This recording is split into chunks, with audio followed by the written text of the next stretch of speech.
Hello, friends, and Happy New Year to everyone. Thank you so much for patiently waiting.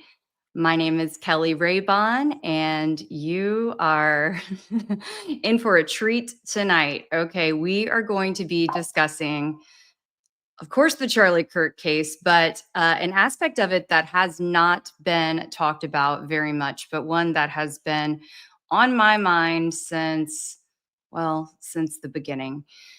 So I'm joined tonight by Jordan Henshaw, and I'm going to be bringing him up right now. He can tell you a little bit about his backstory and how he began doing some really extensive uh, work that I would say takes it to a whole different level. It's one thing to just have an idea that this could be going on. It's a whole other ordeal to think to do what Jordan has done. So I have, okay, cavitation reconstruction image. Let's see what this one is. Not that one, this one, but I that's think, not zoomed in yeah, I think correctly. we are all here really just to Is this, work through this and piece by is that piece. showing up okay? Yes, yeah, it looks perfect. Okay.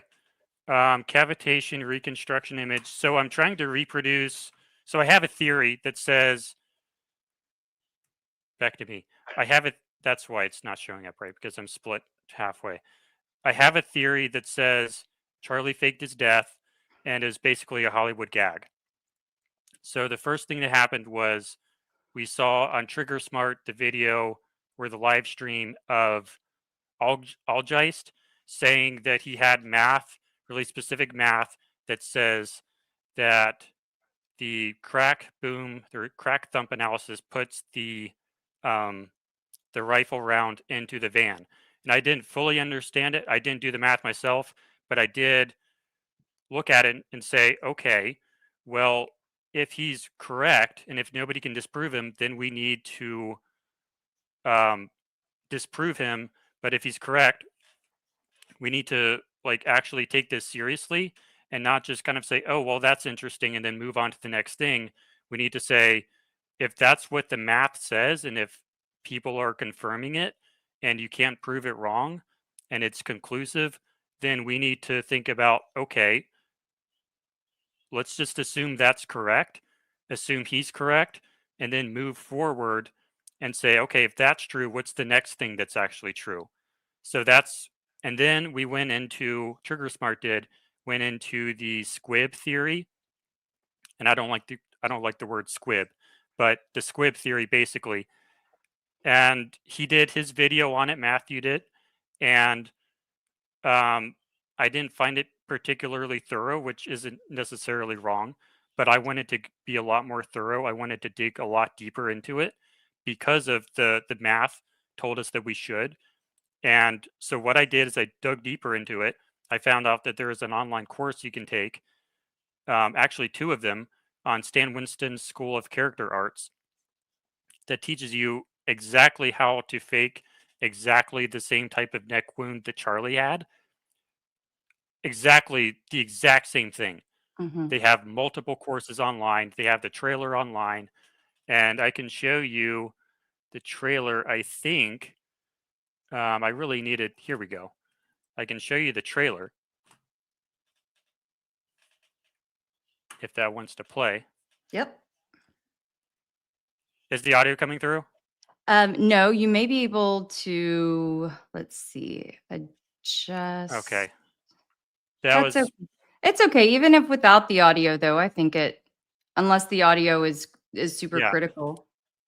I understand why that's, yeah. That's because the OBS virtual camera only gives you the video. It doesn't give you the audio for some reason. So all I That's have is my okay. mic. But But with that was people, I the, think also, yeah, we'll find, and we may even want to come back as well, though, to in a bit, though, to the person who was presenting that and why that creates its own other conspiracy too. But yes, please go ahead, Jordan. I didn't catch all of that because of the breaking up. But the that's the trailer for one of those one of those courses. That's the one I took both of them on Stan Winston's School of Character Arts. But the most important one was the Mike McCash one, because he teaches you exactly how to do it, and he goes over all of the pressurization tools, the hoses, the blood bladder, all that stuff. And there's also speculation that he was actually there that day with Charlie, that he was either Butch Hibbs or the other dude who was there who seemed sketchy. Mhm. So the reason I took that course was because I wanted to see, I want to get into the perspective of an expert on squibs in order to see if I get my head into that perspective, can I see something in the crime scene that somebody else wouldn't? Can I see like this odd thing now suddenly makes sense? So that's what I did. And what I found out through the course of that online course was the one thing that makes it so that this technology, as used by Hollywood, could not possibly work at the Charlie Kirk event at UVU. And that is the fact that they always pre-cut the prosthetic. When the actor is getting the prosthetic done, at the same time they are cutting the prosthetic. At the same time, they never cut it during the scene. It's always beforehand. So I thought, if that's what this technology is, if you always have to pre-cut it and you can't cut it like during the actual scene, then if you're going to use this in basically a live theater context where you have unlimited, undisturbed access, visual access to Charlie for 20 minutes, possibly more than an hour if you count the time he spent with the local chapter beforehand, when he has undisturbed total visual access to his neck for that long period of time, it's impossible to use the squib theory because you can't pre-cut the prosthetic. And you can think about putting glue there, you can think about putting tape there, but you're going to see it. We have super high resolution images of his neck from McClintock, and you can't see anything. There's some speculation here, speculation there on this little visual detail, that visual detail, but there's absolutely no compelling evidence in any of that photography that he had a slit in his neck or that he was wearing a prosthetic. So I thought, if he is wearing a prosthetic, and if they were going for a faked death, number one, why wouldn't they just use a squib under the shirt? Well, because that's too obvious. That's way too easy to fake. So they have to do it on the neck where it's much more obvious that it's real. And so that's why you would have to do it on the neck. And then if you were to do it on the neck, then you must solve the problem of how do you pre-cut the prosthetic, because the pressure from the blood pot itself will not cut it. You can't cut it structurally, or else when you move your neck like this or move your neck like that, or when he's throwing hats and walking all around, you're going to damage it. And now everybody knows that you're trying to fake your death. So you have to devise a way to cut the prosthetic at the exact moment that the blood is needed. So then I looked at what is the really strange thing about this case. That's the fact that the shirt billows out and it gets yanked all the way up to here, and you have white mist coming out. So when I was going through the course for Mike McCash on how to fake a neck wound, I kept hearing over and over and over again that he would go to Home Depot to get basically all of his parts, to get all of his tubes, to get all of his crimp fittings, to get all of his, not all of his tools, but most of his tools he gets from Home Depot. So I go to Home Depot and I'm thinking, how do I replicate something that cuts the prosthetic and makes the shirt billow out and has white stuff coming out, white vapor coming out? The first thing I thought of was plumbing tools. A CO2 powered, a CO2 cartridge. I'm a handyman. I do handyman work. I've done that for almost a decade now, actually. When we have, I don't use these, but sometimes people use these. This is a CO2 canister. This is pressurized to about 800 psi, which is like way more than anything else you're ever going to deal with on a regular basis. And we use these to clog drains, and HVAC people will also use it to clear drain lines on your condensate on your HVAC system. So when these go, they do create a cloud of white condensation because the gas in here has to expand so rapidly that it sucks heat out of the air, and the water around it condenses and creates that momentary, very quick little white mist. And this also creates a lot of pressure that can also cause the shirt to billow out. So, okay, down here, shooting up, shooting some kind of projectile at the neck. So the first thing I did is I would go into the plumbing section there and buy. I need. Here we go. I was looking at the comments. It's really distracting me. Oh, So would I you would like for go me to take them into. off? I can take them off. No, no, I just did on my end. It's good. Okay. Um, I can't see the little tiny ones on the actual screen. I was just looking at here. Well, they're But anyway, cheering you on. They're cheering you on big time, Jordan. So they're very the impressed. the first thing I did is I went. The only tools they sell there in the plumbing section for these is a drain cleaner. Um, I don't have the actual thing, and you can't see it there anyways. But the first thing I did is I used a drain cleaner, and it's just a continuous output. So you pull the trigger, and it just gives you a continuous cloud coming out. And I said, okay, well, that's not the correct tool because we need a rapid burst, not a continuous output. So I had that, and I tested that a little bit, but it was pretty clear to me at that time that I need a rapid burst, not continuous. So I go to Walmart, and because I know that they have paintball guns there and maybe some BB guns that run on these, and I got a paintball gun that runs on this, and I did a lot of tests on my YouTube channel with the paintball gun, and I got pretty far with that. Where I got to was I was able to shoot stuff up, but it was never enough power, and I was never able to get a really solid connection from my hoses to the barrel of the paintball gun. And of course, I was almost always running this with no paintballs loaded. Um, but I was experiencing lower power than I needed, and I was also unsure of what the projectile should be. So you can see a lot of those tests on my YouTube, but I got to the point where I started thinking about the projectile. What is the projectile going to be? Is it a paintball? No, because that would splatter. Is it a BB? No, because that's not going to be powerful enough. And then I eventually thought, well, the necklace has to fly completely up over his shoulders and out. And, you do look at the cavitation theory where they say that his neck cavitated and expanded extremely rapidly, and that's why the necklace flew out. But that's not it, because in those cavitation tests, two of them, Range de Bro and Peak Prosperity, they do it, and the necklace flies forward and down, not backwards and up. So we still had to explain that. So I thought, okay, well, what if we just jam part of the necklace into the barrel of the paintball or into the hose? So I did a lot of tests like that, but it was never powerful enough.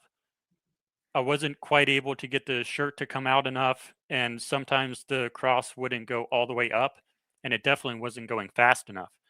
So then I realized I probably have the wrong tool. Either I need a much larger paintball gun, and all this time, by the way, I'm running hoses from like the shorts all the way up to here so that you don't have to have the giant paintball gun strapped to your stomach, because obviously we would have seen that. But then I realized, okay, I must have the wrong tool because it's clearly not powerful enough, and I'm doing everything to my best ability here, and I need like 1.5 to 2 times more power. And I'm also realizing at this point in time that the projectile has to be the necklace, or has to be the cross pendant. I can't show that right now.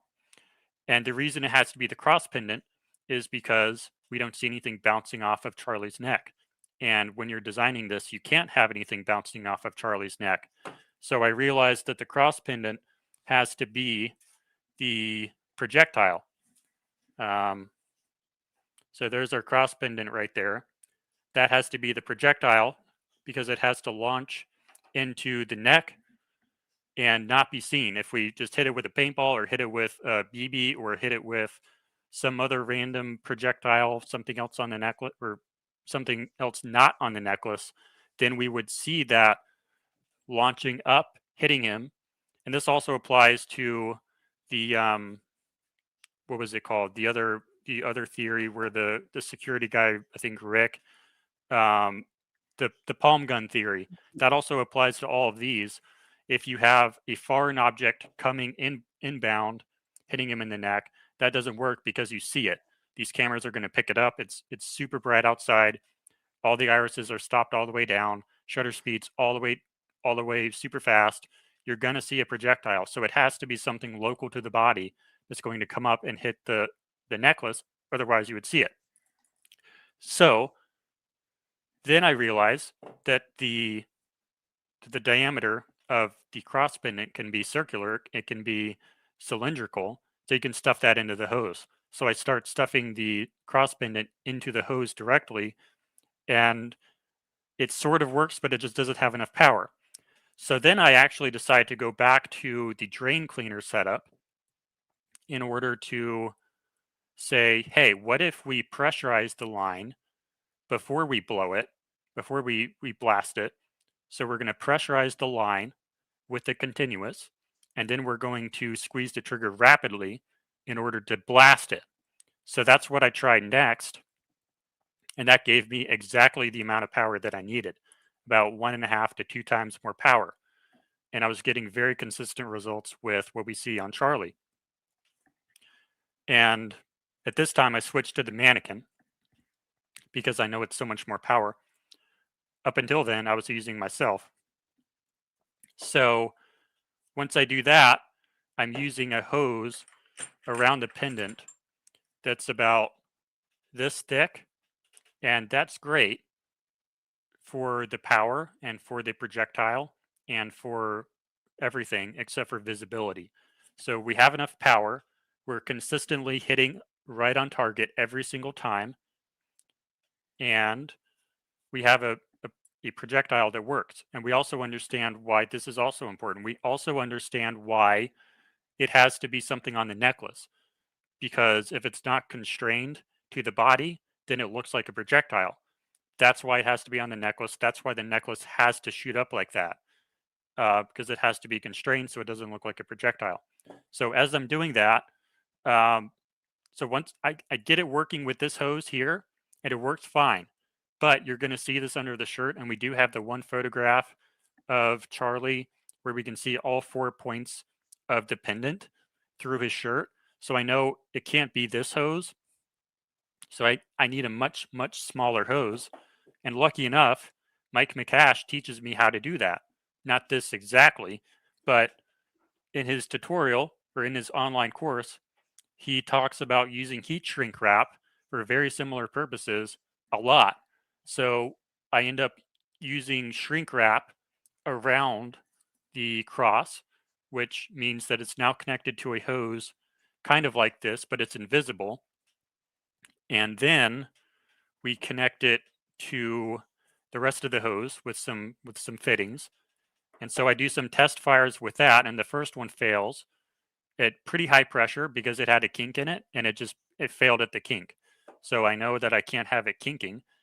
And then I did some more test fires with it without a kinked, and it did run correctly, but it has really low power. It can't stay around it pops out too fast. So like you're going to build from 0 psi up to 30 to 60. It needs to fail at like 200 psi probably, but it was failing at like 20, 30 psi. And that's where I'm at right now. So what I can do, I know that I can get the power. I know I can get the aim. I know I can get the consistency.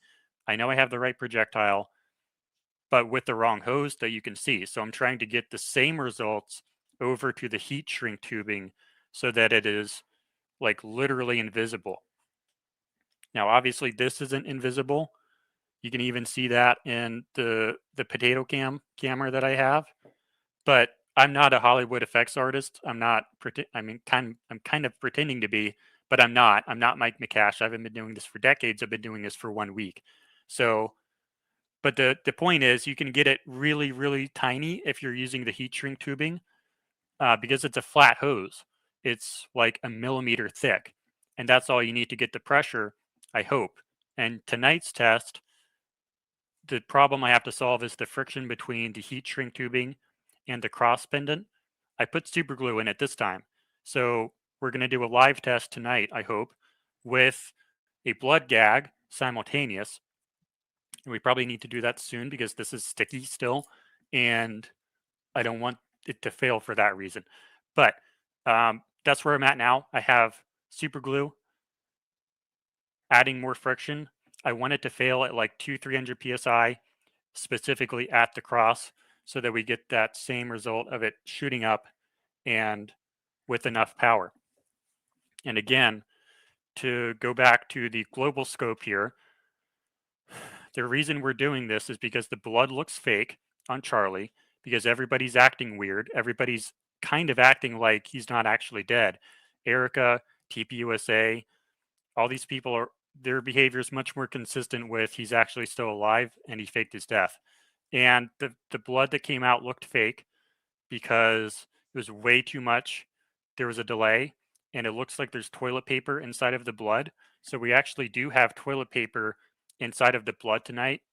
It is green blood because I don't want to trigger the algorithm. I don't want it to look too real. But I do have toilet paper in there, so maybe that'll make the blood look more realistic to Charlie, what is alleged to be fake blood. But yeah, that's where I'm at now. Well, wow. Wow. I wanted to just let you go for it. You have done so much work on this, and it's quite impressive. And I want to first say thank you so much, Jordan, for taking the time, for sharing your talent and your investigation with us. And y'all be sure to follow Jordan at Jordan Henshaw, both on X and on YouTube. And I've been trying to type it out in the chat right now, but I'll make sure I do. I believe have it in the caption, the description of this as well. But we'll continue to plug it throughout.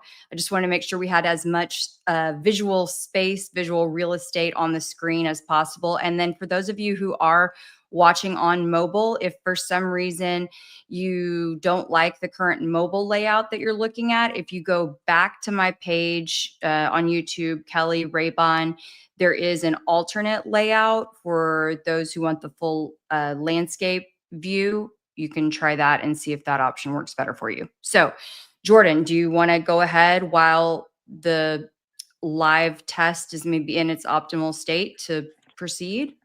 Sure. I do want to go back to credit though. There's like thousands and thousands of people all over the world working on this case, and only a very, very small fraction are visibly showing it, because only so many people have access to like a webcam that actually works. That's a problem for a lot of people, and a place to record where there's not a lot of noise. So there's thousands and thousands of people working on this case. Everybody deserves credit who's doing good work. Very So cool. It takes a village. It definitely takes yeah, a village. and like my theory, I don't think you can see me anymore, but you can hear me. My We can hear theory you. is just one, like I'm standing on the shoulders of a lot of people here. All Geist, like you, Trigger Smart, Candace Owens, certainly everybody is contributing to this, and I'm just one very small piece of it. Might I might be accurate, but it might not be. I don't know. Hopefully I'm accurate. Let's see. I'm going to try to figure out Um, how I can get the all of you. There we go. there we go. Okay. So this is going to be a wet version of this test, which means I do have live fake blood. I am charging that. I sort of kind of pre-primered it, but it didn't really last. So what I have to do right now is I have the trigger mechanism inside the shorts here, and I do have a hose coming out the back, but the hose can be disconnected with a quick disconnect linkage, which I actually have over here on Charlie's shirt. Sometimes this computer lets me, here we go. Charlie's shirt QD. I need to do that on my end. You can see the quick disconnect on his shirt there. I can't show you on the mouse, but there's like a little cylinder right there poking out, and that's the quick disconnect. And I think I can show you the yeah, this one. This is a closer image of it, and you can see from the clip from Mike McCash's online course, I think the highlights are kind of clipping a little bit. It might be hard to see, but you can see the same exact little coupling shape, exactly where Mike McCash puts it on his actor in his online course. And the only difference is we're looking at a quick disconnect versus a non-quick disconnect fitting. But That is that's, compelling. Wow. yeah, back to me. But so like the reason why I have the hose connected this way, and it's really obvious, is because I don't have that quick disconnect fitting. I have to find a really small one to match exactly what's on the back of Charlie's shirt. Okay, hopefully this doesn't spray. Last time it sprayed, but hopefully it doesn't do that this time. But I'm going to get ready to go. If I can find the trigger. And the trigger would be a remote trigger device that would be paired to the rifle and some other things as well, I'm sure. If I can find it. Here we go. Okay, I guys. think that's my trigger. I'm going to prime it real fast. As he's doing that, okay, Jordan, if I can just tell everybody, hey, let's give this a like. I don't know, let's drop a 1 in the chat just to help push the video out a little bit more. Jordan is doing incredible work here, and we want to make sure that this video gets seen. Okay. Okay, all right. you ready? Yeah. Counting or not counting gang violence. And that did not work at all. Okay. Yeah, that did not work. I think we busted a tube somewhere. I mean, Yeah, we busted a tube somewhere. Okay, but it did come out of the top though. Was it exactly the same? No, but I wonder if my canister, hold on, let me change my canister. okay. I think it might just be the canister that blew. Clearly, If Jordan you is can a like, perfectionist as well. Oh, go ahead. if you can like do questions or something for a couple Yeah, minutes. absolutely. Okay, I'm gonna scroll down the chat because I'd taken my eyes off of the chat for a little bit. And I'd start a few things, but and I just want to remind everyone, I know I apologize if you are looking at this from the mobile version. I cannot change what you're seeing right now. You'd have to go back to my page and then click on the other version of this live stream. Yeah, over half of my viewers are mobile viewers. And so I like to be able to provide a mobile specific option for them. But in this case, it, takes up a large portion of the screen. So there were a lot of people who were pretty excited to see though. Okay, let's see. I am scrolling. Jordan, we need more people like you. This is from John Bowen. All people want is the truth, and we can handle it. It's our government and our leaders that can't handle us knowing the truth about things. Do they lie? Yes, they lie. They lie when they Okay, I'm going to should. go again. Oh, are you ready? Okay. Yep. It, I'll go back full screen to you. Oh, and not to me, but to Jordan. okay, it's probably not going to work, but I'm going to give it a 20% chance. Hey, yep. Counting or not counting gang violence. Yeah, it's not working. Okay. Well, the way this works is there's a lot of failures, but we only need a few successes. I'm not a professional. I don't claim to be. I've only been doing this a week, but Mike McCash has been doing this stuff for decades. And I believe in my opinion, I think he might have been the one who did this. But he's done this literally 1,000 times. I've done it. This is my second attempt doing this. So if it doesn't work, it's because I don't know what I'm doing. I'm trying to replicate it, and I've gotten pretty close in some of my YouTube videos, but you're seeing like the behind the scenes stuff where it might work, but it's probably not going to work because I'm still testing. I'm still trying to figure out exactly how this technology would work. But like we do have a lot of tests that have shown a lot of promise. That's awesome. And I'm getting some feedback also.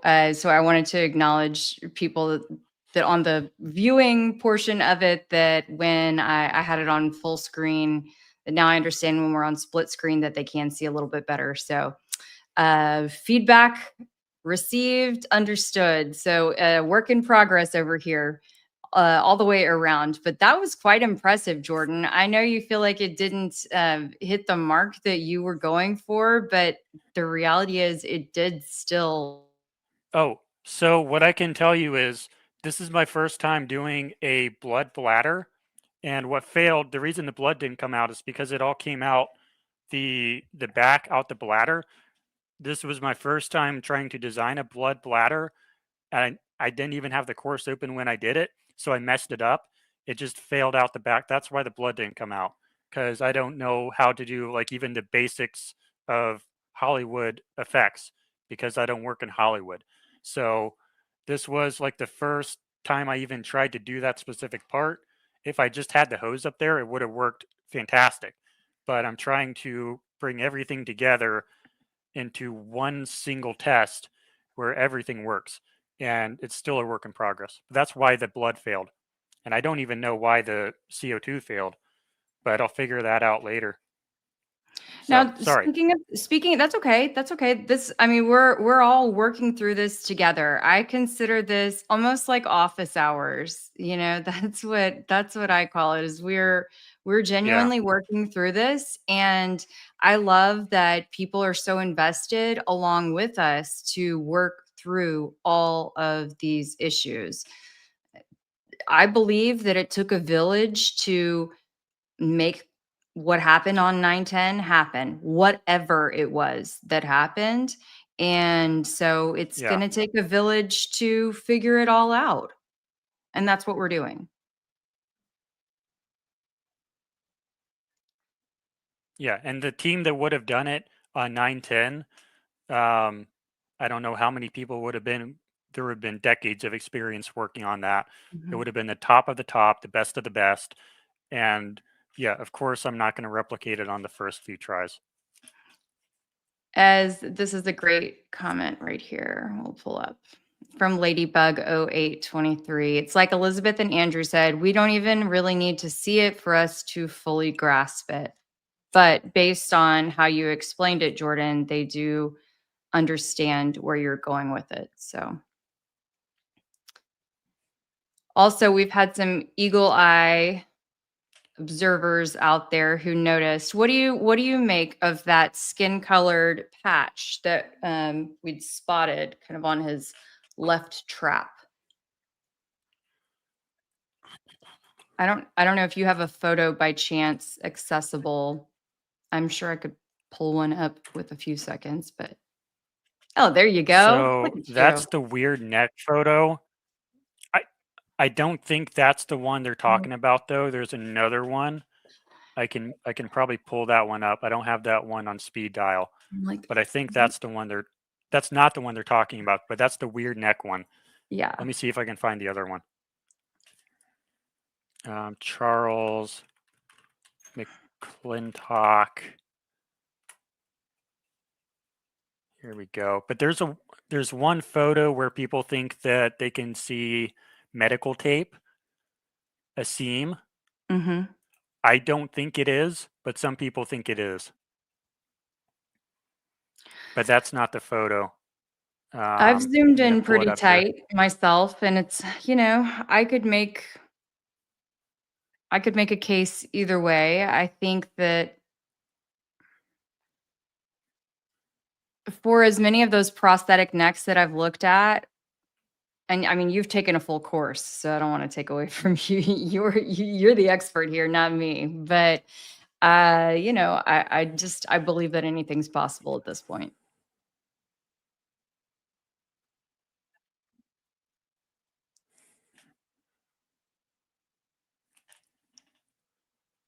If you asked, I don't know what you just said. Oh, I don't know if it's my I was just connection. commenting on the possibility of it potentially being. Shout out to Lynn Maria, Yeah, and the other thank you for the super chat, Lynn Maria. and Thank you. Go ahead, Jordan. the way these prosthetics work is it's I think it's wax. It might be wax. I don't know what material it is, but they don't tape it on. If there was tape showing on his shoulder, I would be absolutely mortified. I don't think they would be using tape in any area that's even remotely exposed. And they glue these prosthetics on, they don't tape them on. So I would be shocked if there was tape there to begin with, because it's sort of just feathered off with a glue. So that's another reason why I don't think that it's tape, but it certainly could be a boundary between the prosthetic and his natural skin. Right. Or I guess it wouldn't in theory have been holding any of tubing in place or any other kind of apparatus. Um, According to my recreations, no. Well, okay. Could you show In us that a area, little no. closer? Could you show us a little closer, kind of under the, you know, It's rigged up to behind the the scenes blood right now. Um, without making a mess for yourself? and it is a female. I don't want to Okay. like just yank the shirt Yeah, off because I don't want it sure. to get like content moderated or anything. Sure. Or if Um, there's anything on the back, you know? so there is something on the back. This is the blood bladder, right? You can't Oh, see. hold on, let me put you full screen again. Let me see if I can. There we go. Okay, how about And I just have this thing on yours? Sorry, not me, not me.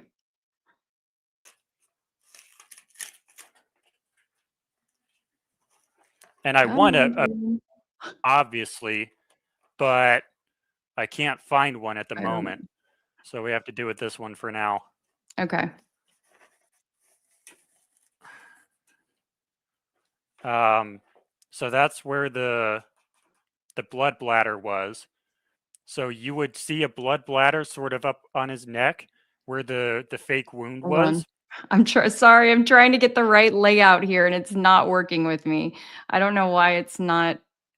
I keep clicking on you. Give me 1 second. There we go. There we Okay. go. Now we're in business. Apologies, you guys. So I think what they were talking about was on the shoulder right here, but the prosthetic would be in that area, but the blood bladder would be up here and it would go behind his head like it kind of did here. Does that answer the question? What were we talking about? Yeah, yeah, we were just trying to see sort of behind the scenes of what what the wiring, the tubing might have looked like. Yeah, so If as there's far any as way, tubes is it go, possible to bring it we closer just to the have camera? It's kind of hard. Can you yeah, bring it? And especially those who are on the mobile version that like it's hard for them to see. So, um, I have so much stuff and gooey I know I stuff don't back want you here to. too. Sorry, I'm trying to not.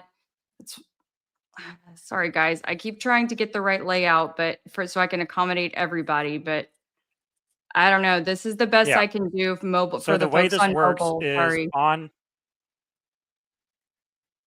Yeah, I don't think it has zoom. But the way this works is you do have the only tube up here is going to be right here, and that's going to all be textured in so that you can't see it. Then that goes up to here, or in Charlie's case, it was more right here, but I couldn't put it there because of the way this body is. So I had it more right here in order to get it to hit. Uh, but then you have the heat shrink tubing right there. That's where the energy comes from. That tube is connected to the CO2, and it's supposed to blast out of here. I wonder if the reason it didn't work was because of the super glue, maybe too much super glue. Maybe that's why it didn't come out. But it comes down, it comes out here. And when you look at on Charlie, this one, you can see on this one, this is me, not the mannequin. You can see that really red hot spot. That's where the pendant is. That's where the hose is. And you can see the exact same thing on Charlie. So the hose is stationary. That's why we don't have recoil. It's taped to the chest. And that's why all the energy is going in one direction. You don't have recoil. And that's why you have that red hot spot right in the center of the chest. And the one on, I think it's on the right for you because it mirrors this. The one on the right, I generated that myself using John Bray's code. He's the exploding microphone theory guy. I'm sure everyone knows. But that's visual evidence that the energy did come from that part of Charlie's chest right there. So if I go back to me, that's the only tube on the front. And then you probably have a CO2 canister in the shorts, or I think he was wearing pants. He was wearing, I don't have that photo, but he was wearing like baggy, like sweatpants that day. So the CO2 would be in there, and then you have it, and then you would have an electronic remote trigger device that's timed to the shot overhead. Someone else would be triggering that so that Charlie doesn't have to like reach into his pants to do that, obviously. And then as far as the blood delivery system goes, you have the quick disconnect on the back that I can't really show it to you right now, but basically in order to connect it, it's just like whoop, whoop, and you're done. It takes like a split second to connect them. So that's how you get him able to walk around the campus and then sit down, and then what's his name? The guy who got the SD cards, Terrell. Terrell, Yep. Terrell. Terrell Farnsworth. Mhm. So when he goes behind Charlie's back, messing with the audio cords, I think he's connecting the hose to that quick disconnect on his back. And it would only take 2 seconds. You can probably even do it with just one hand. Just reaching back. Oh, I'm just connecting your audio, guys. Nothing to worry about. And now he's connected to the blood delivery system. And the cross pendant gun is fully, you can roam with it. It's completely wireless. All you see is that one little piece right there, or it could be on the side, it could be on the back, it could be anywhere. We do have video of Charlie's stomach right there, so it's probably not right there from when he's throwing hats. His shirt lifts up a little bit, so it's probably not right there, but it could be because these effect artists can make these things disappear really easily, and they probably would have. So that's an overview of the mechanism here. I can't really show you the blood pot right now, but basically it's just a sandblaster that's operating at like 60 psi, 60, 90 psi. It's shooting the blood through the hose on the back, through the quick disconnect into the blood bladder. And then it comes out the prosthetic after the CO2 pendant gun pierces the prosthetic using the pendant projectile that is constrained to the body so it doesn't look like a projectile. Then the blood comes out there, and that's all there is to it. Wow. Well, I mean, I think now I'm trying to catch up because there are so many comments coming in so quickly.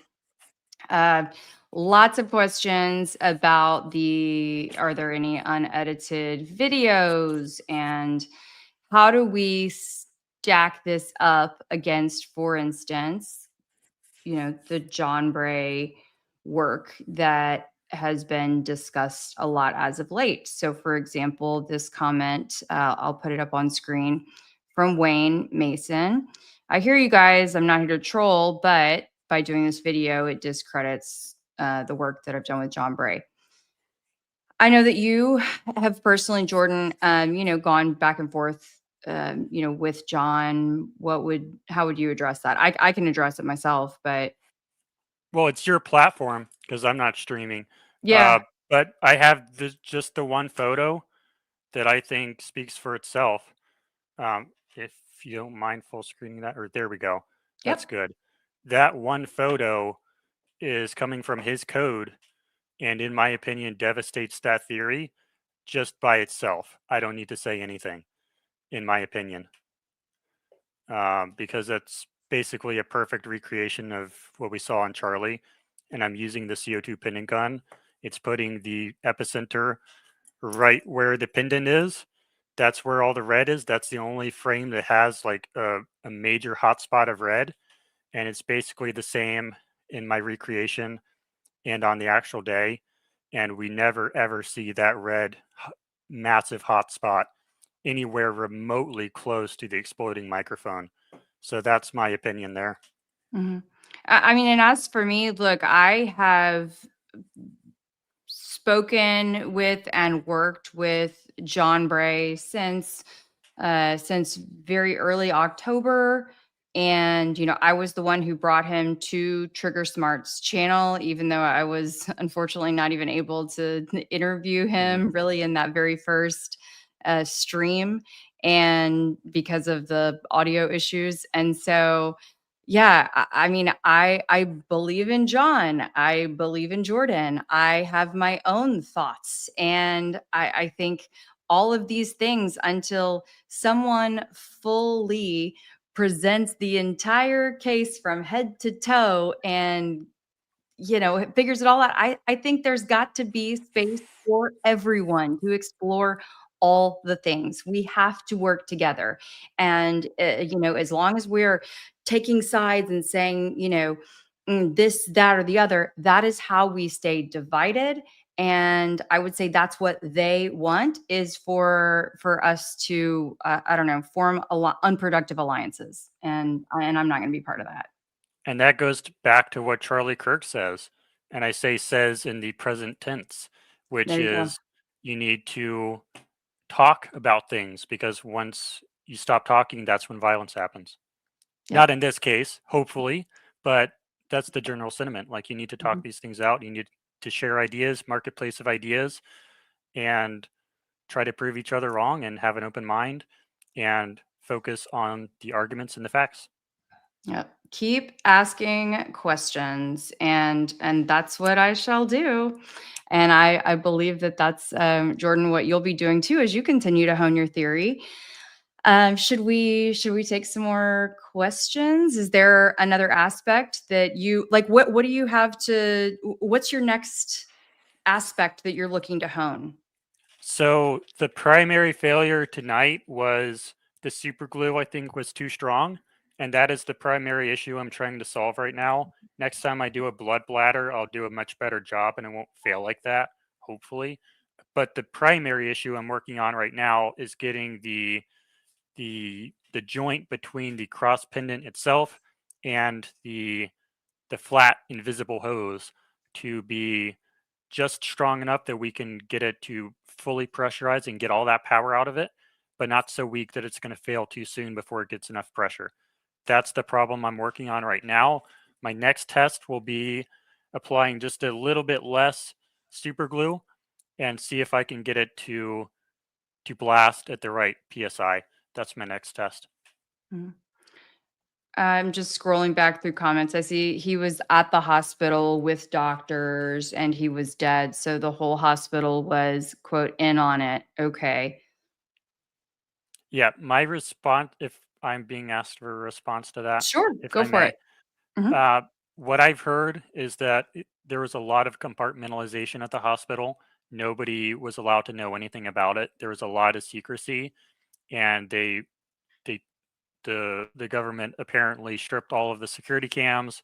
There was a lot of compartmentalization at that hospital. So I'm not particularly trusting of any information coming out of that hospital, not because people are lying, but because I can't trust whether any of the people speaking at the hospital, number one, are able to speak because of HIPAA, and number two, are even aware of what actually happened, and number three, would even tell you if they did know, because there is a part of this theory that says the reason TPUSA is acting so weird, the reason Erica is acting so weird, is for noble reasons. They're doing it to protect Charlie. The reason he had to fake his death was something scary, something very scary, and they're protecting him from that. So we have a noble cause that is motivating the secrecy. So a lot of the criticisms against a lot of conspiracy theories are that it's evil, and most people aren't psychopaths, and they wouldn't lie to cover up psychopathic behavior. But in this case, it's actually a noble cause. So we have to take that into consideration, according to the theory. Yep. Okay, I see our friend Trigger Smart entered the chat. Jordan and Kelly. Jordan, the speed at which the necklace moves in the frames based on the frame rate and how much it moves between frames takes immense energy. Can CO2 provide that? Yeah, about 800 psi's in these cartridges. You can look into all the test fires I've done. If you think that if I haven't produced enough speed, particularly on the last ones where I'm using this hose right here, that gives me maximum power. I don't have a gauge on it. I don't know what the exact psi is right here, but we're talking a maximum of 800 psi just from this little cartridge here. It's not going to be 800 psi out here, I don't think, because it's going to blast before it pressurizes to that amount, because these little hoses can't hold 800 psi. But in my opinion, if you look at my most recent test fires, we're producing the same, if not more power, see on Charlie. I have test fires where the entire shirt comes completely up and stays up over the shoulder just because of this little CO2 cartridge. So once I get the hose working, in my opinion, do not have a power problem. In fact, I could actually have too much power. That you actually had too much power in your CO2? I'm sorry, I couldn't tell if the stream paused. Yeah, this hose can get me to very, very, very strong power, probably too much. So I know I have enough power. And So, question for you.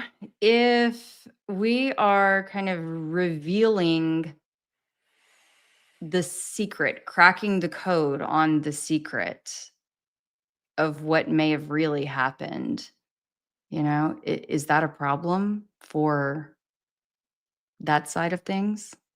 if I get if I get the call, I'll shut up. Until then, we'll keep on talking. Yeah, if I get the call, I'll shut up. But I haven't gotten the call yet, or at all. But I mean, if I'm told that there is if that is what happened, so in my mind, I'm not 100% certain this is what happened.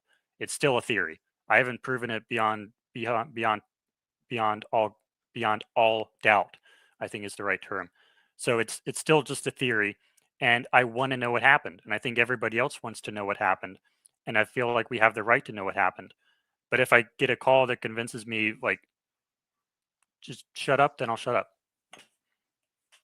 If protecting Charlie requires me to shut up, absolutely I'll do it. But I don't know that for sure yet. But I do think Yeah. that we should continue to ask questions. Okay, Trigger Smart's coming in hot with the questions.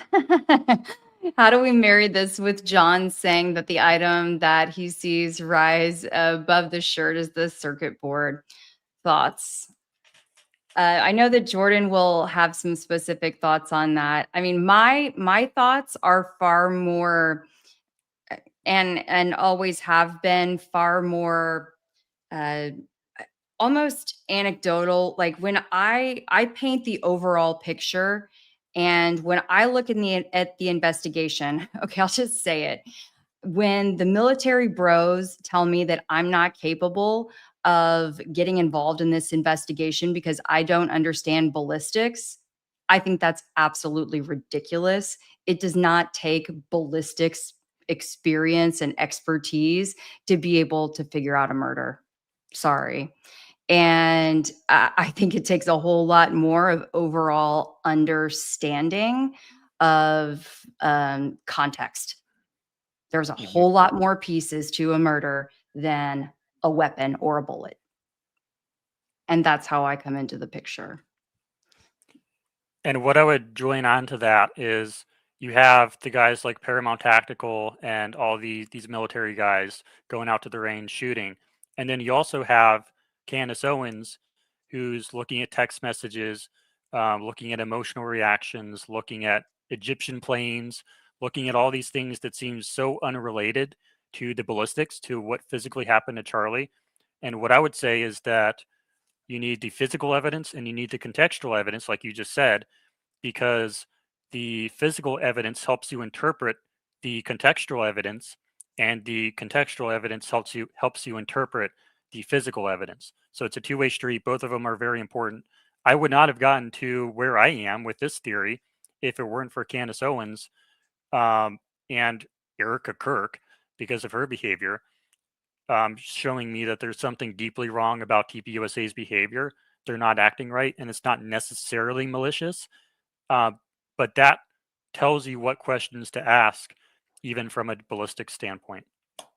It makes you raise your eyebrow. It makes you say, hold on, something doesn't add up here.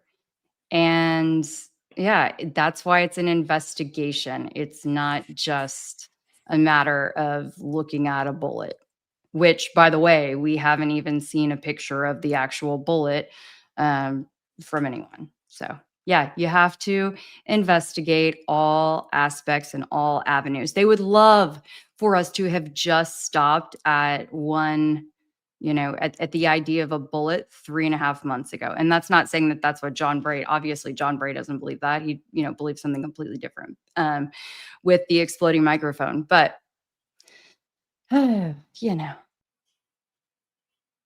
so thank goodness there's room for all of us around here. Yeah.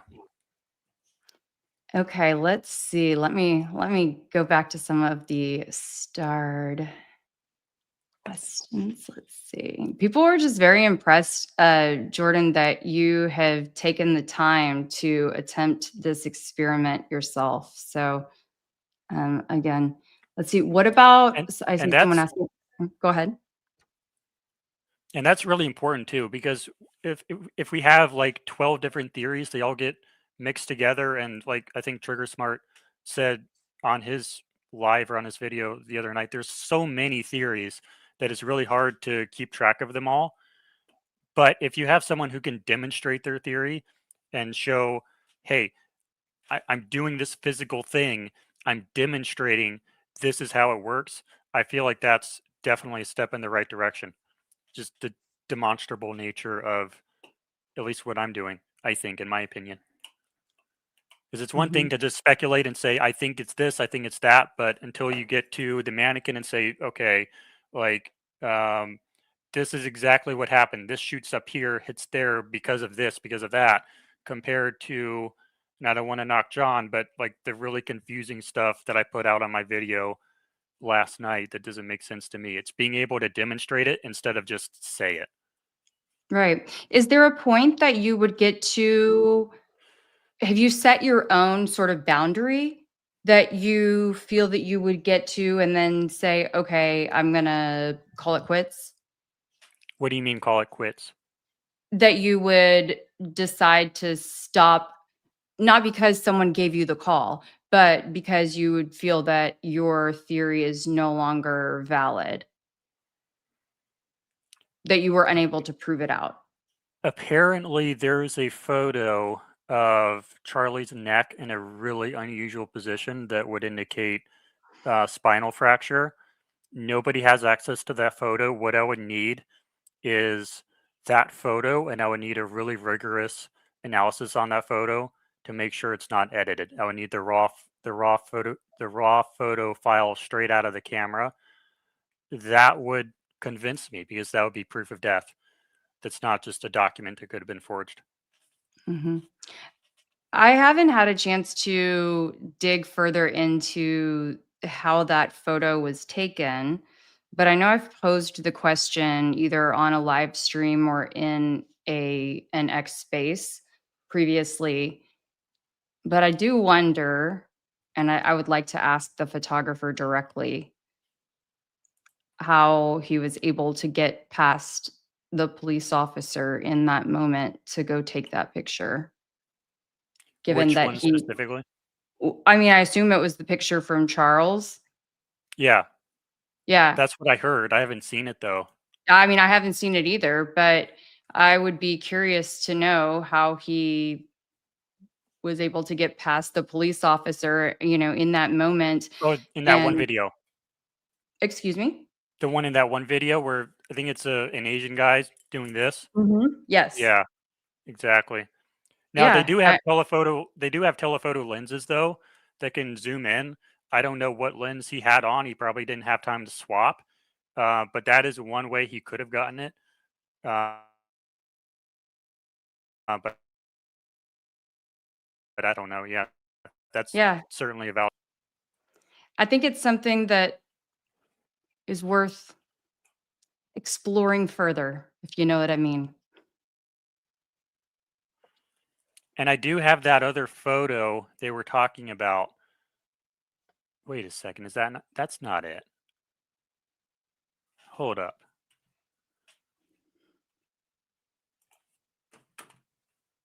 I got no, that is it because it's mirrored. That is the right one. That's the photo they were talking about earlier, Mhm. where they think they see the bandage. Yeah. Sorry, go ahead. That's okay. That's okay. Yeah, I think it's just if you zoom in like all the way tight to where that necklace lays right over that we call it the trapezoid Yeah, muscle. there's like a tendon right there or something. Yeah, That there is a little area right there between the trap and whatever these little indentation that could kind of go either way. It looks like it could be a bandage, or it looks like it could be, or a piece of tape, or it looks like it could be a something, a a prosthetic, shadow. a boundary between the prosthetic and the natural skin. Yeah, it's a big question mark. Yeah. A big question mark. Okay, let's see. Do you have the chat on your side? I mean, they are just flowing in. Okay. I'm looking at it now. Thank you guys so What much for being here. what type of gun? What caliber of bullet?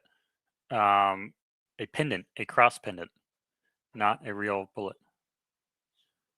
I think we're involved. What was it? Oh, what's your theory on the noise that we heard? Oh, um, that's really like Allgeist is the one who did the math on that. I have no idea what round it was. I'm not qualified to listen to it and say what it was, but I think the it's pretty conclusive that it was from that roof because of the cracked thump. I listened to the videos where the guy went out to the range with that rifle, shot it from 10 yards, shot it from 40, 50, 75, 100, 140, and the cracked thump sounded exactly the same when it was at 140. So, but I have no idea what round it was. Do you believe that it was played through the speakers? So those were pretty weak speakers. They were not arrays. They were not line arrays. Typically, you would have line arrays for something like that. And I heard that there were some audio issues where they were not pumping enough audio. So I don't think they were intentionally pumping it through, but I mean, like a lot of other people have said, it's certainly possible that it was picked up, but it's going to clip so hard that it's just going to be like it's like when you touch the instrument cable on a guitar and it makes that really loud, really nasty noise that's imperceptible or that's and is that you can't understand. Is if you're not going it's not going to sound like a gun coming out of that sound system. It's just going to come out like a really ugly noise. So it's certainly possible that happened, but I don't think they would have been doing that intentionally because it would not be nearly loud enough. Yeah, and in different locations within that amphitheater setup, and of course, we're talking about an amphitheater setup, so, it's going to echo different ways. They were talking about different kinds of phones. Yeah, it just simply sounds different. And another reason why the speakers wouldn't work is because when you're an audio engineer, and I have been it a few times, when you do your mic check before the audience comes in, you have to set it to one level. It sounds loud enough, everything sounds great, you got good coverage everywhere. But then once the audience comes in, once like 500 people come into the room, you you play your music and it's like quiet. Why is it quiet? You look over at the soundboard, it's at the same level. I can recall my scene back to where I recorded it. It's at the right level, but I listen to it and it's like super quiet. And this happens enough times that you realize it's because the human mass dampens the noise. So when you have that many people, like thousands of people in that small area, all of that human mass is going to absorb a lot of the sound. So that's another reason why yes, there are echoes, but there's also a lot of dampening happening with all those humans around. For anyone who didn't hear earlier, I do see this question right here. Let's see. So, what about the rectangle shaped hole in his neck? I never saw that as a rectangle. I always saw it as a circle. I don't know about other people, but I always saw it as a circle. So I don't know. It could have been any shape. If it's getting hit by this cross pendant, it could be. I have no idea what shape it's going to be. It's a blunt force object. So like even the tests that John Bray did, where I don't know how he launched the projectile at whatever meat it was he had on the wall. Like those tests are equally valid. I mean, I don't know what feet per second he was shooting those at, but just instead of like the microphone battery, just think the cross pendant. So, you do think that the pendant was a factor? I think that its job was to rip a hole in the prosthetic so that the Yeah. blood could come out. Yep. But like, I don't know what velocity John was shooting that at, and I don't even know what velocity it's coming out of here either. But it's pretty fast. But that's like, hopefully, I can get an actual Hollywood prosthetic and actually do that test to see does it actually work. That would be a good test in Hmm. order to see number one, does it work, and number two, what shape hole do I get? Is it consistent? Is it a circle sometimes? Is it a square sometimes? That would be a good test to do if I can get my hands on one of those, and I don't know. Yep. I'm trying to get this. There's a super chat. Sorry, I'm trying to get it to pull up. Let's see. It might have happened while we were in the middle of a demo. So I might just have to read it out. I watched But a video on West Texas is the yes. best Texas. He signals to oh, somebody signals to the photographer, and the photographer signals back. What were they That's interesting. signaling? Hmm. That's interesting. Yeah. Um, Okay. so when I'm That's yeah, that's I've Blake done a Bednar's few channel. gigs as a So, photographer. mhm. Is that what that is? Yeah. I'll have to look at that. But when I've worked as a photographer, I did it at a summer camp and a few other times here and there. I'm not communicating with anybody. I'm not talking to the audio guy. I did some light design photography once, and I wasn't talking to the lighting designer. I'm just on my own, um, looking at the lighting, looking at the people, looking at where I can get a good angle. I'm never communicating with anyone because my job is to not be seen and just take photos and get good shots and not bother anybody. So that's definitely strange to me. Yeah, I think, yeah, generally their job is to not be seen or heard or noticed. It's just to capture the moment and not acknowledged. So yeah, Mm. that'd be curious to spot. Thank you. Sorry, now I was able to pull that There it up. is. So thank you very much. Thank you, Liza. Really appreciate that. That's a hot tip.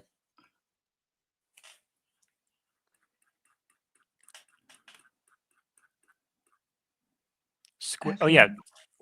I want to talk about this. The squib. Yes. People call it the squib theory a lot. I know Mhm. I've discussed it on my channel. A squib is an explosive device that actually uses a real explosive. Most of the times, they have some more modern ones nowadays that aren't explosives that are easier to reset. But that's for under the shirt. If you want it to look like someone got shot in a place under the shirt, you use a squib. It's an explosive with a blood pack that people talk about a lot. And that's when you get that explosive blood coming out of clothing. That's what a squib is. What we're talking about here with Charlie Kirk is allegedly a a blood bladder underneath a prosthetic, which is a completely different effect than a squib. I'm going to think of that every time I see the word squib. But the question was, I've never seen blood come out the way it did. Should have been a spurt, not a bucket of blood. Yeah, and I think that's what you said as well. Mhm. Yep. That's exactly I mean, that's exactly what I said and what my son said. Uh, my 9-year-old, he was the first one to call it a squib, and I hadn't even heard that term before, but when sorry, somebody called me a bad parent or whatever, but when he spotted, he's like, "That's fake," before me even saying anything, and he's like, That's a squib." And he's like, "Look at how the blood comes out." And I thought, "Oh my gosh, he's been watching too much YouTube." I guess I don't know, maybe he was onto something from the jump. Maybe maybe he took Mike Maybe McCash's he course, took the course. Maybe he took the course. Let's see. I and This was a question too, I think I've heard a few times, about Brian Harpole. Heard the gunshot, then heard the bullet hit reaction, then you would see or hear the slap before you hear the gunshot with supersonic capacity. heard it. S So what I will say while you're processing that is that Brian Harpole, and I need to do a full video on this, but is far more trained and an expert on staging active shooter situations than people think, than people know. And I had held off on sharing all that I knew about that for a very, very long time, just out for my own safety, quite honestly. I had a lot of information on that from like early on. And when I did start sharing that, when I went on Paramount Tactical, yeah, weird things started happening at my house. My emails got hacked. I started having a lot of strange phone calls and things like that in the middle of the night. So I don't know. That's no fun. Yeah, Where did you get that information? I'm just researching, but I'd already had it at that point for 2 months. But I mean, it's just, yeah. It's, anyway, I think it's time that I just get it all out there. But yeah, he is far more connected. That whole security team is far more connected and far more trained. Brian Harple led active shooter trainings. He was an expert in even like the sound of bullets, the sound of shots.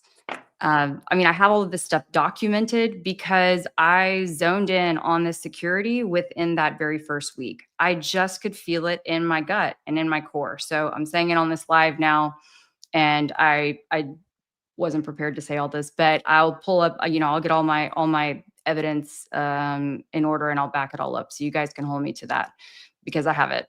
I have it. Well, I mean, if it's public information, then anybody can find it. It was well, it was before Yeah. they scrubbed it off the internet. Yeah. It's not on there anymore. So he did that in the police force. And That's what then he did. independently, yeah, taught active shooter courses, like how to behave in an active shooter situation. Yeah. I think they do that at a lot of departments though. So I Well, would wonder, no, but teaching it to like the general public and to schools and to all of the like, if was he he would be the person to lead the training. And so my theory is, if he is such an expert in orchestrating and teaching events like that, wouldn't he know how to orchestrate an event such as this? yeah, it certainly builds propensity, but most of those, like my dad was I think he was a game warden. I think he was sort of like a halfway cop or something, and he did those trainings, and we were just like a small country town. So I know those trainings are super common in basically every jurisdiction. So I would question like how serious it was, if that was like his MO, or if it was just like one side project that he did occasionally. That would be my question, because I know that it's in this day and age, it's very common for these trainings to happen in basically every single police department. So is it true that pretty much any security person at the level where they're going to be projecting protecting a Charlie Kirk, it's statistically likely that they're just going to have experience like that because it's such a common training to be involved in? Mm, Or is it actually statistically rare and important? That would be my question. Because yeah. I know it's a very common training people do these days. So that's what I would look into as well. Well, yeah, I mean, I would want to see the also statistics. also, for instance, okay. Also, for instance, okay, if you just give me a second, if there's something that like you want to talk about, I can pull up, like, for example, even just a where someone's praising about how they talk about both um, his control of sound, or we can do a whole other thing about this later. Let's go into it. What do you mean Okay, control of sound? okay, okay, Let's okay. do some Well, actual investigation here. okay, Let's okay. do it. Well, all right. Well, then you're just gonna have to give me a second while I pull up the stuff and then load it in. I'll give Okay. So I'll you cover you for lead a second. the I'll look at the yeah, you comments. cover for a minute while I pull up the item and then load it in. So I'm gonna put you All on right, full Mark Anthony screen. says, Oh, okay. hold on. Wait, let me get you on. Mark Ant Wait. Sorry. Hold on. Hold on, guys. I know. There we go. All right. Mark Anthony says squib is not specific to clothing. My understanding is that squib is anything that's not under the skin. You don't put squibs under the skin. That's my understanding. It might not be specific to clothing uh, in particular, but my understanding is that at the very least, prosthetic blood delivery systems are very different from squibs, because squibs are explosive, and uh, blood delivery systems underneath prosthetics are not. They do not use explosives. Um, which is wearing different clean white sneakers. Completely different white sneakers. Oh, are we talking about Butch Hibbs? No. If there was a prosthetic on his neck, could we prove it by the normal width of his neck? This is interesting. So the one shown on Trigger Smart was the one from Day of Soldado. That one was really thick. I think it was like an inch thick, but that was because they had to have this massive, really deep wound on his chest, and that's why they had to build it out so much, so that it was like an inch thick. But the ones, and I'll actually show the trailer now. I think you'll be able to see it. The ones on this are, maybe I can hear it, but you can't hear it. There we go. These ones are a lot thinner, as you can kind of see right there. They're like a couple millimeters thick. So I would question whether or not you would be able to tell it just by the thickness of the neck, because you would need to know like the focal length of the camera. But I think we should do it. You might be able to tell. I don't know. It's definitely worth trying. But these prosthetics are very thin. So you can see it right there. It's pretty thin, especially on the edges. So that's what I would say to that. But that is something that I should do. And that's something I've thought about doing. I just haven't had the time to, but I should. If you look at video where he first comes into the auditorium with Mike McCash, the light hits the t-shirt and it looks like he's wearing a blood pack under his shirt. I think we're talking about the one where there's like a little fanny pack, almost like a little bulge around his stomach. I don't think that has anything to do with anything. So basically, there's like a bulge right here, like a large bulge. And I don't think that's a blood pack, because that's not how these work. There are no blood packs. You have a pressurized cylinder that holds the blood, because it needs to be able to force out with just the turn of a valve. So there's no blood pack with this system, but it does kind of look like there's something there if I'm thinking of the right photo. But according to my experiments, there's no reason to have a large bulge right there. So I think it's probably just weird air doing weird things. Assassination plot was staged. Buchanan Owens theory page. If you want to watch the slow motion of them carrying him off, it shows he was not put in those outside vents holes. I don't know what that's talking about. Okay, this is the person from earlier. In other words, Brian should have heard the gunshot after he saw the reaction. Yes. Something I've noticed is that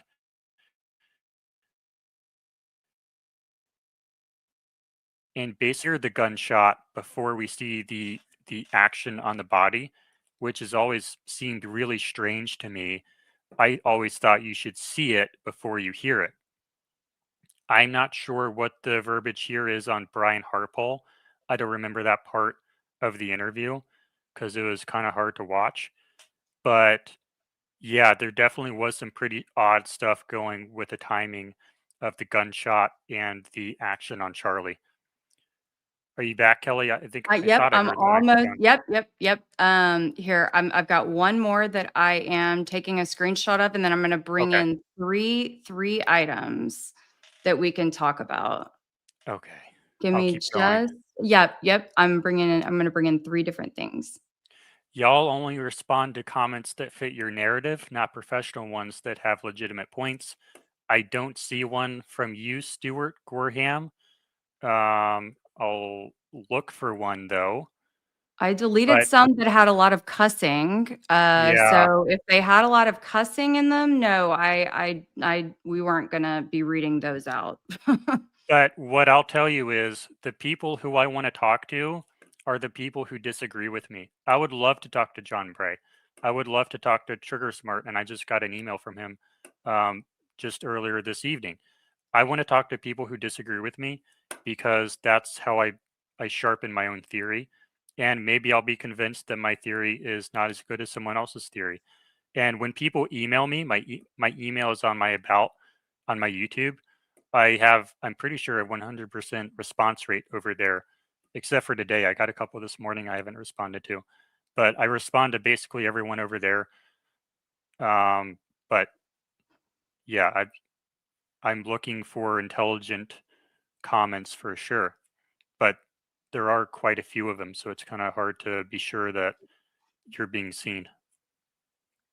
Okay, I am about to be back in there with you, and um, thank you for your patience.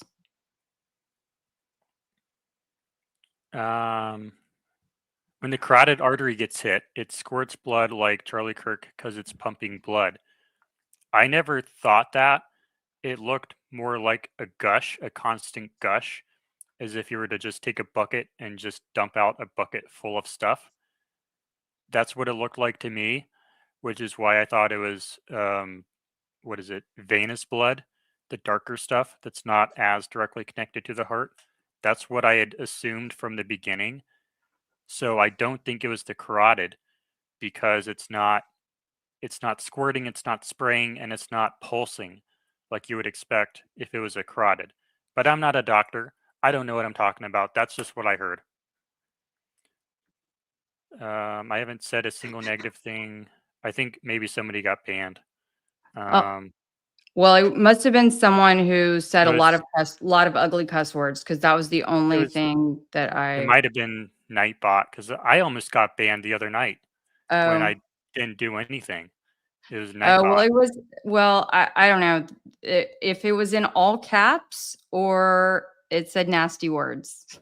Yeah, and someone complained on my channel about getting taken down, and I do have quite a few of them in there in the not the spam filter, but the blocked folder, and I approve basically all of them unless they're death threats against me or unless they're like illegal or something.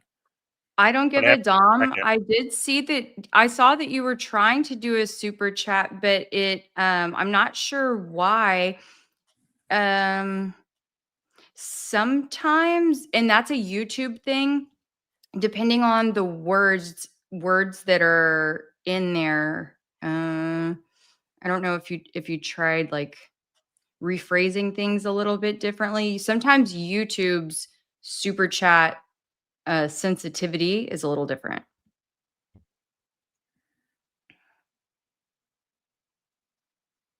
Hmm. Ah, okay. So maybe then in that case, maybe if that was the word, maybe like space it out. Anyway, that's kind of the trick, is if you do that. Okay.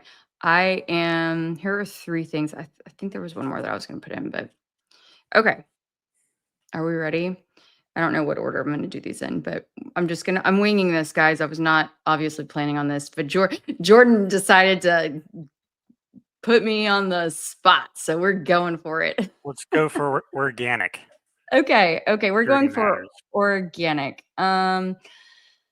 Okay. Let's see if we're able to, again, I don't think I can zoom into it, unfortunately.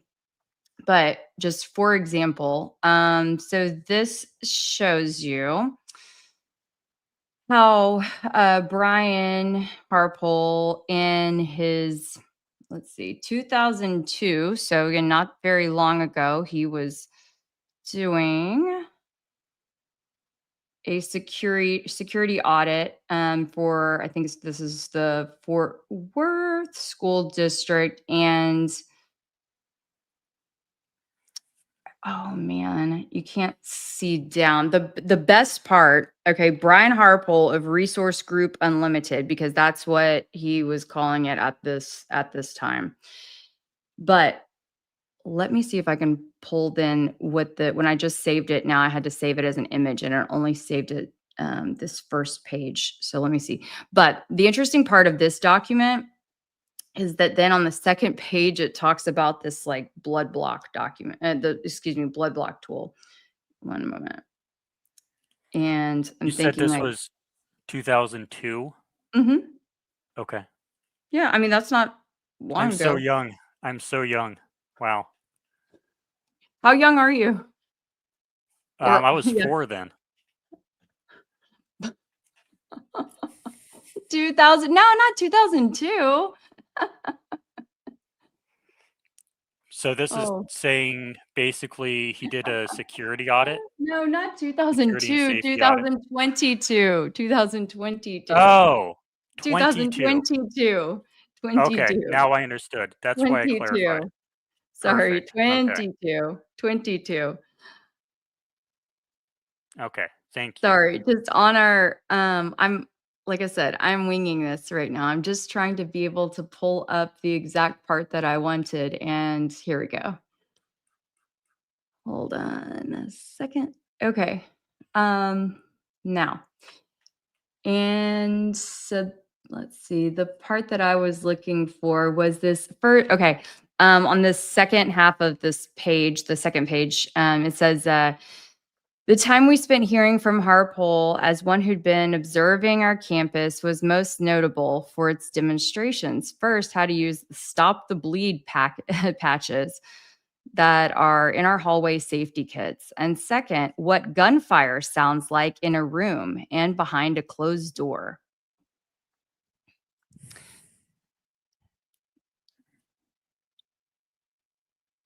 I find that interesting. And I had seen several, and this was just one example of what I had. Okay, someone can think that this is, rambling all they want, but I think that this is one quick example of being onto something. This guy, he was teaching courses all over the place. He's not just some rent-a-cop. Okay. Well, he was Charlie Kirk's security guy. Yeah. I mean, we're talking creme de la creme, you would think. Creme de Yeah. la creme. I mean, I'm not sure statistically how uncommon it would be for Charlie Kirk's security guy to be dealing with this kind of stuff. So, yeah, I'm not sure. And also, when I'm looking at this, I'm thinking if I've been tasked with faking Charlie Kirk's death or something similar, and I'm looking for someone with a resume, I'm looking for a toolbox. So I'm looking at this article, seeing are there any tools here that are going to help me fake Charlie Kirk's death? And the tools I would need is like Hollywood tools, really important. Hollywood connections, the ability to get Mike McCash or Rick Baker, that would be really important. Some intelligence skills would be really important for knowing how to manipulate very large groups of people. I want that in my toolbox. And I do want like security knowledge, but like those two other things are the things I'm looking for in my toolbox. I'm not necessarily looking for past experience running defense for school shooters. I Yeah. don't know why that helps me fake Charlie Kirk's death. So let's see here. And I can put, so this one, for example, Simunition. um, yes. So simunition is something that that was the other thing that I dropped when I was on Paramount Tactical and asked him about, and he didn't really answer. And he kind of made this face and said, "Well, what do you want to know about it?" And I said, "Well, what can you tell me about it?" And and then it just didn't really go anywhere from there. I initially read that as a typo. That's not a typo, is it? It is not a typo. Oh, okay. It's simulated ammunition. It's a combination between simulation and ammunition, I guess. Yes. Yes. Okay. Sorry, I got you off topic. No, that's okay. It's not necessarily off topic, actually. That was something that early on really piqued my interest Why? because I thought, could there, oh yeah, and for folks who can't see, his name is, our pictures might be kind of covering up. There we go. Instructor Brian Harpole. There you go. at the bottom. Uh, yeah. So How why does simunition? Go ahead. go ahead. Why simunition was curious to me is because I thought, could it have been used in a real world setting to fake a death? How would that help me if I'm trying to fake Charlie Kirk's death? What skills do I learn in simunition that help me fake a death? I don't know, point and shoot. I mean, I'm not sure. I haven't had anyone. I certainly wasn't planning on, sorting this out live, but I have been looking forward to being able to talk it out. And yeah, I mean, there are certain, um, I guess it's commonly used in situations like this where you can actually, shoot people without the effects of actually shooting, someone with live ammo. Okay. Okay. Yeah, I yeah. see So where for you're instance, going. say yeah. So say a Rick Cutler, for example, okay, fires something at, or someone else fires something at Charlie to have the effect of a gun fired at Charlie or fired at a subject. Yeah. There's a lot of smoke and mirrors. Yeah. There's a lot of smoke and mirrors going on because you had Rick Cutler doing this, you had the other guy who's like doing this in the background. So, okay. So you're saying that this is useful because it helps you train people to pretend as if they're shot, to pretend as if they are shooting people. Okay. Yes. I can go Yeah. with that. Yeah. And this guy is an expert in that.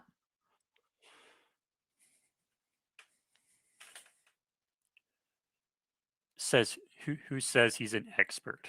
Is it He just does. I the mean, he's the status? instructor. And Okay. he owns his own training facility. Okay.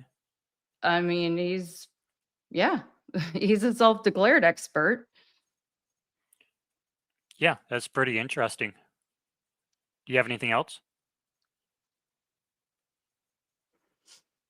Let's see here.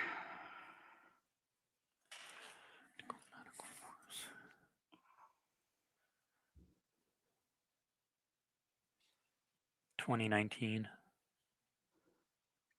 These are just a couple of the ones that I quickly pulled up. Again, you guys, like I was not planning on talking about this at all. But why not? Why not?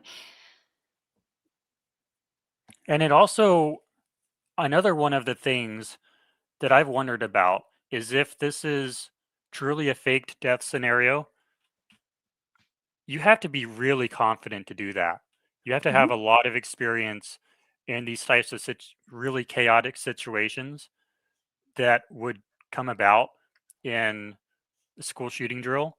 So, like, if me, as someone who's not Brian Hartpole, if I'm going to be asked, "Hey, can you go fake somebody's death at UVU when thousands of people are watching?" I'm going to say no because I have no experience doing anything remotely similar to that.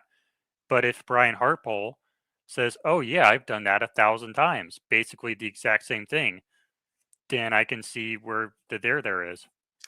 And I'll throw it out there now that I also feel that it's not a coincidence. It's my opinion that it is not a coincidence that Greg Schaefer, the Schaefer Group, was very quick to separate itself from Integrity Solutions so early on, as in like immediately the day of the shooting, right? Uh, Extraordinarily quickly. And it had been only like 2 years or something since the Integrity, the new group, right, that had uh, um, pulled a fast one, right, on Schaefer Group and taken away the contract. That just sounded to me like a strange story, Yeah. and one that was really quick to, like, get out there fast, and then I think he even pulled down the tweet about that shortly thereafter, but he got it out there enough for everyone it to stick in everyone's mind, and everyone stuck with it. And I just have to wonder why. Well, he was very well connected, and I think that Schaefer's brother may still be, or at least was, high up in Trump's national security, maybe I want to say like national security cabinet. Yeah. So this stuff I don't goes know. deep. Yeah, no, I'm telling you. So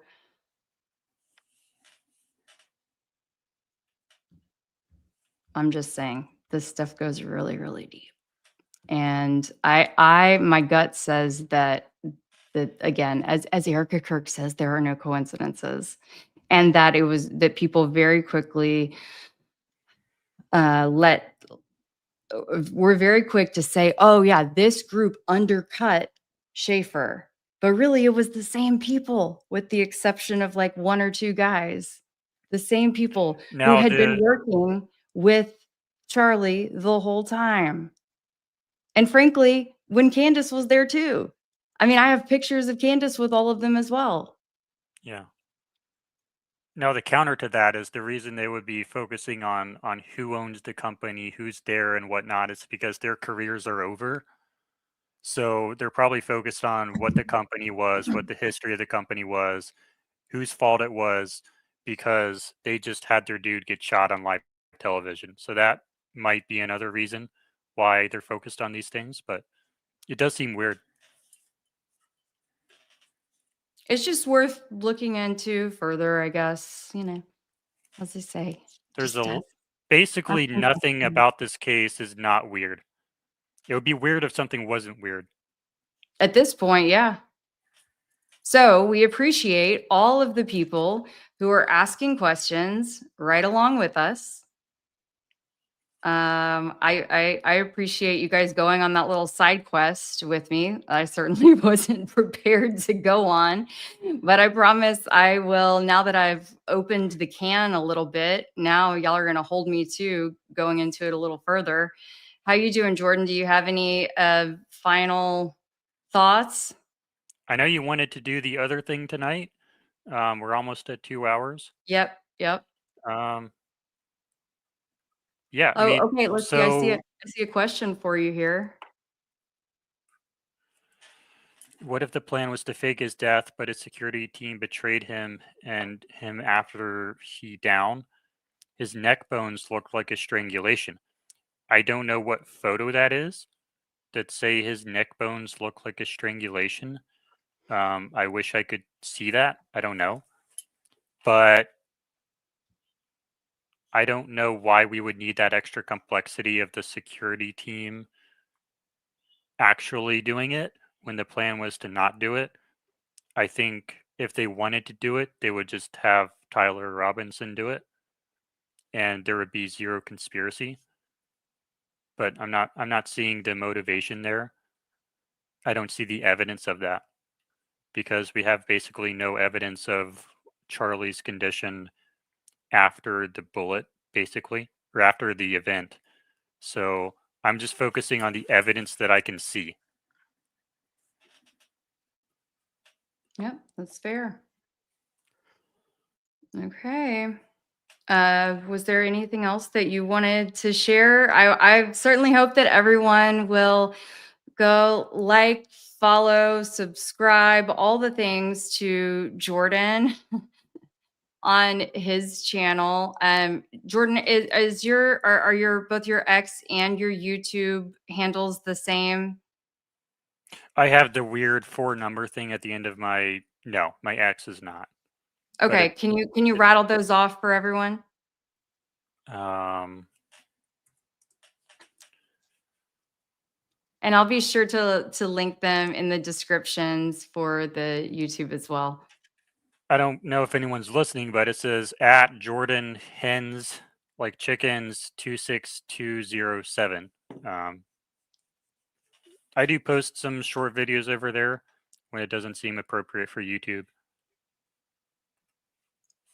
But if you want to like know what the recent progress on my theory is, that's probably the best place to go. Because I post like when I don't have a major breakthrough, that's where I post usually. Excellent. Well, thank you so much. Thank you so much, Jordan. Really appreciate it. And yes, of course, all this will be saved, and there's going to be much more to come, no doubt. We are far from done. So stick with us, you guys. 2026 is just beginning. This is the first day. We're just getting started. So wishing you Thanks for having me all, on. yeah, a fabulous new year, and we'll talk soon. Thanks. Bye. Leave studio.